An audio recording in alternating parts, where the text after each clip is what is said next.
Hey, what's up guys, I hope that all of you are doing well. So today in this video we will talk about a new update that is available for the Samsung Galaxy A34 and also about the One UI 7 news. So first of all, starting off with the new update for the Galaxy A34, so you just have to simply go into your settings for that and select about phone. Now after selecting about phone, you will have to go into your software information. Now you have to select this Google Play System Update. And after opening the Google Play System update, a update might appear over here or it might be already downloaded. You just have to simply install it. And to install it, you have to tap on this Restart Now option. This installation process might take a while, so you will have to wait patiently over here. That's why make sure to install this when your device is completely free. And finally the update is installed, and as you can see, your device is now up to date.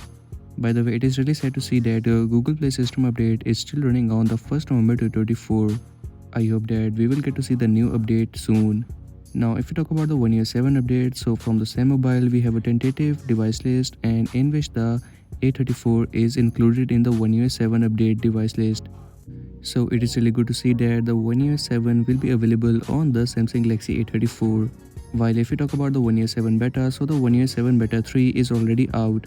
If your device is eligible for the One UI 3 beta version, so do check out the beta 3 and let us know in the comment section that how it is working. And if you are not on the beta program and you want this new clock application with the new update, so you can visit the link mentioned in the description, by which you can get to see this new One UI 7 clock icon and these widgets. These widgets will work completely fine. You can watch the video mentioned in the description to learn how you can update your clock application like this.